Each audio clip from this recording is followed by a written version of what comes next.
another video from the Amateur Runner. Today I'm going to speak about all the equipment and accessories that I used on the 12th of December when two friends of mine and myself ran around the circumference of the Maltese Islands, a 139-kilometer run with over 2000 meters of elevation, which involves trail running and road running, because on the east coast of Malta there are limited amount of trails, but in the west coast it's mostly trails. The whole run took us around 24 hours and a couple of minutes, like 15 minutes to run it all. And these are all the equipment and accessories that I used during this run, and of course in most scenarios I use them as well during my training runs. I'm going to start with the clothing, then move on to technological items, and ending up with some other running accessories which made this run practically possible. I will try to include a link to most items in the description below, so at least you have an idea what they are. Most of these links are not affiliated. Maximum you can find the Amazon ones which are affiliated, and all the stuff which you're going to see in this video I bought it myself with my own money, with any discount which usually people can get online. So let's start from the first thing. My running shirt. I use a button-up shirt. Okay, if you see most of my pictures on my channel or most of my videos when I'm running long runs or competing in races such as Lavaredo, I tend to use this shirt. It is not an expensive shirt. I tried a similar one from Colombia. This is from 33,000 feet. I bought it from Temu because in Europe 33,000 feet do not actually post or ship. In America there are much more selections when it comes to colors. This shirt has served me well for over these couple of years. I bought it for around, I think, 25 euro, and honestly I love it. I love it for two simple reasons. It's long sleeve, so in summer it tends to protect my tattoos, etc. from the UV, and it is extremely breathable. It dries very quickly, almost quicker than any other technical shirt that I own, so I really love this shirt. Again, I bought it from Temu in Europe. Most likely if you live over in the United States, you can go to 33,000 feet and you can buy it from there. It is perforated, okay, throughout, back, front, which makes it actually even better, and honestly I have little complaints about this shirt. I know that some people might not like running in shirts. Sometimes I wear t-shirts as well for training runs, but the longer the distance, the more I reach for this shirt. As I said, I have one from Colombia. However, I am always reaching to the one from 33,000 feet. Colombia one costed me around 100 euro, so this one is 1/4 of the price, and I feel that it performs much better. Moving on, next thing is the running shorts. I have plenty of running shorts from different price ranges, and for this run, for, to be honest, 100 kilometers, I used this shorts. It's a Kip run short, so it's a shorts from Decathlon which costs 15 euro, 20 euro. However, it's pretty light and comfortable. One thing that I always do is, from any short that I use, I remove the inner liner because I wear underwear, which I'm gonna talk about in a minute. And the shorts, two things that I love is that it's pretty light. It has perforations on the top side. I'm not sure whether you can see it in video. And the pocket, the back pocket, is kind of lined with a little bit kind of canvasy material, which makes it a little bit more water resistant. So if you're sweating, if you have a device or something at the back pocket, it's usually not going to get as wet. And it has two pockets. Lately I'm enjoying running with shorts which have pockets. I can stuff some things in, some lighting, sometimes I say rubbish, and I want to throw in the next dustbin I'm going to find, sometimes tissues, sometimes some light snacks, etc. And these shorts did very well. Again, 20 euro. It's, I think, a pretty good deal, especially nowadays where some things are costing over 100 something euro. Then I used another shorts for the last 20 kilometers because I changed the clothes, and this is an Adidas Terex shorts. Again, I bought it for around 20 euro as well. I brought it from Runners Inn, and similar to the Decathlon shorts, slightly shorter, it's 5-inch, and it has 2 pockets, a zipper in the back, and it's pretty light and pretty comfortable. And again, I think this one did not come with a liner, so for me it was a plus, but it's not the end of the world. I just cut them off and I don't use them at all. I use specific underwear. Actually, these underwear cost more than the shorts themselves. This is from CXP. I think it's a British brand. I bought them online directly from them, and this is the Endurance XP. I use these shorts for all my runs, primarily because they have no seams. They are taped seams, so you're not gonna find too many seams in them. They're very lightweight, and I never suffer from any chafing during all my runs. Yes, I apply Vaseline or some other kind of anti-chafing cream, which helps, but these underwear, they are very, very comfortable.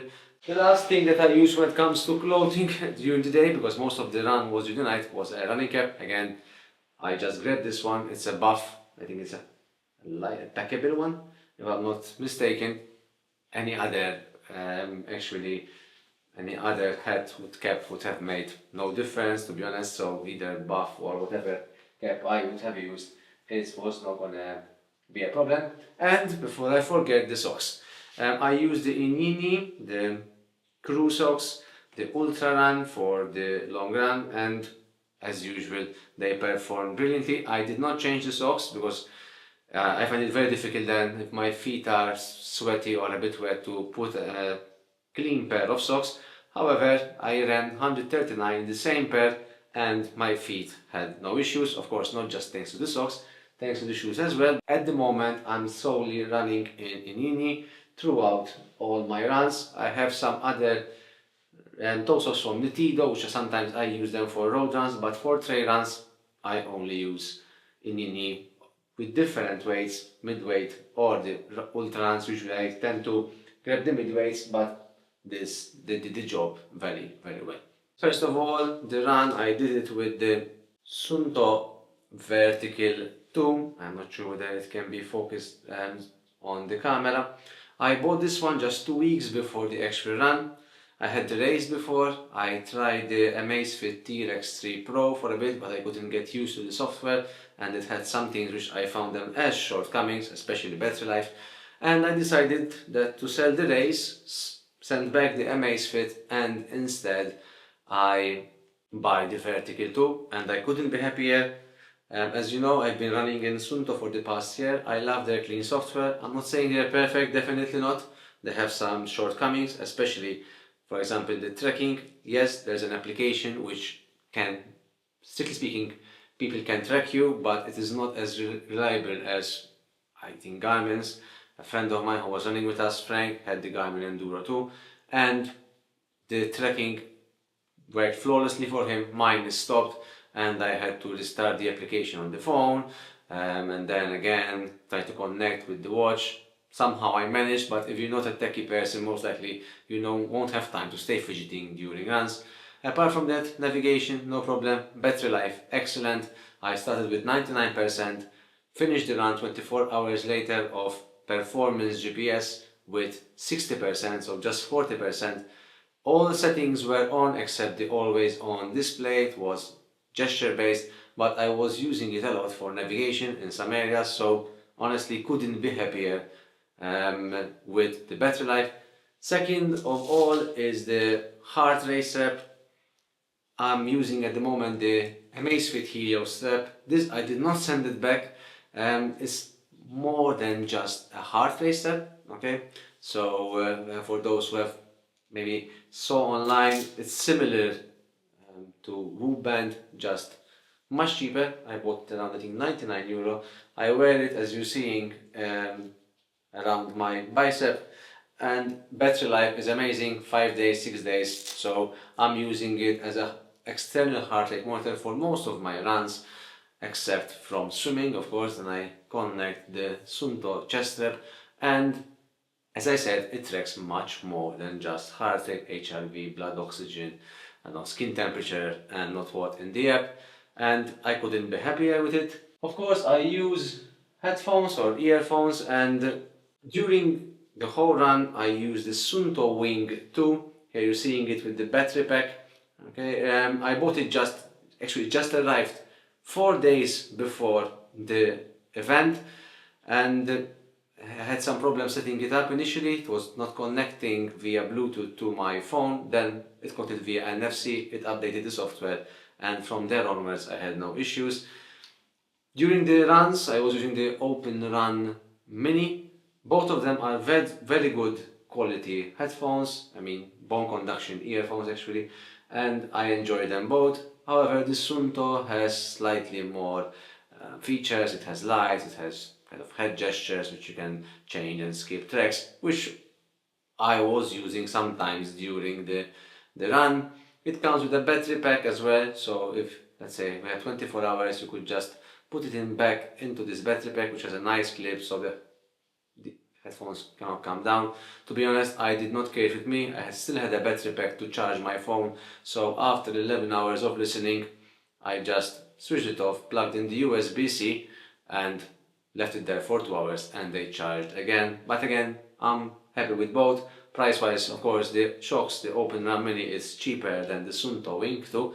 It is slightly more expensive, but again, it is more modern and you are paying for more features. One thing which these are superior, it's the microphone. Microphone quality on this one is much better than the Open Run Mini. Apart from that, I'm not an audiophile. I just want some music going on just in case I have an episode of wanting to stop, wanting to quit, or giving up. Sometimes it's good to distract a bit myself with music. So the first thing, I walked for most of the run, actually for 120 or almost 130 kilometers, I used the Ultra Olympus 275. Again, I did only one long run with the shoe, and then I just did the actual all run around the Maltese Islands. It performed brilliantly. Volume a bit in the toe box is not that high, especially because of this toe bumper, but I had no issues with it. It's much more comfortable than the Olympus 6. This one, I could run in it perfectly. It's a very stable shoes, nice wide platform. I enjoy this matrix upper, pretty light, pretty breathable. The built-in gaiter, I cannot complain. I love gaiters. I hate when rocks stay going into my shoes.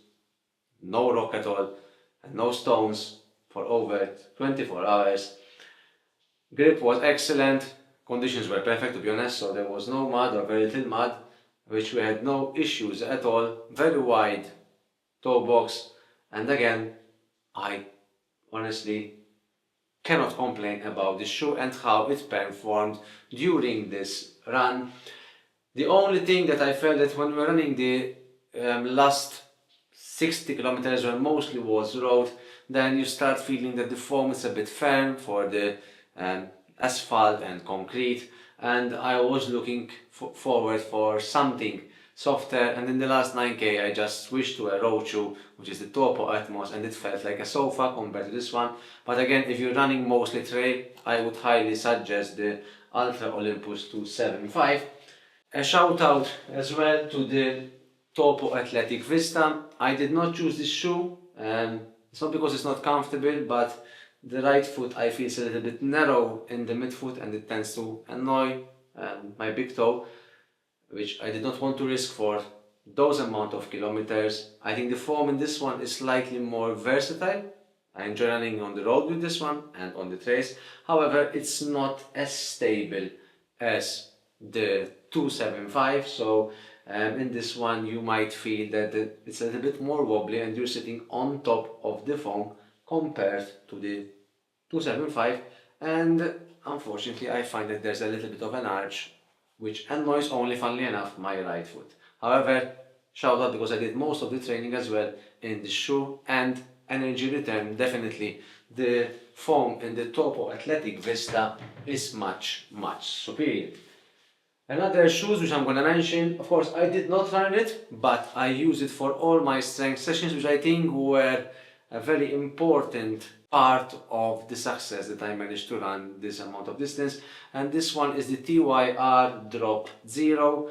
It's not a cheap shoe, it's around €160 I think, for just a very minimal kind of barefoot shoe. However, I really love this shoe. The construction is well made. See, it's black grip, it's excellent, although with the rubber in my kind of garage it's kind of wearing off. And I bought this one locally from the Barefoot Czech, shout out to him, which brings most of the barefoot shoes to Malta. And honestly, it was a nice compliment to my training. What's next? Now I'm gonna mention, of course, another important accessory for the whole run, the running vest. For this run I use the largest vest I have, is the Solomon ADV Skin 12. It's not the last version, it's the previous version, the one that has the kind of pocket on the top where you can store your jacket, which I used. It was not cold, so I didn't need my jacket for most of the run, but when we stopped at stations I just grabbed it and I just put it on. Excellent vest, maybe not excellent color because it actually gets pretty dirty, but in summer it's nice to have light colors. No issue whatsoever, I could store everything in this bag. And again, I highly recommend the Solomon ADV Skin 12 even over my Ultra Spire race vest, I think 5.0. I prefer this one when I need to carry a lot and when comfort is more important, and when I am actually carrying front-facing flask, which I did for most of the run except from midnight to 6 o'clock in the morning, because we had no stations from midnight to 6 o'clock, so I carried a bladder instead of the front-facing flasks. Another accessory is the headlamp.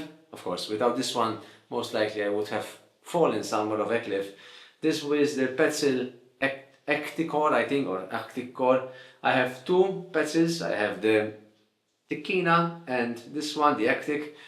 Honestly, both are very good. However, for this one, I primarily use the Actic.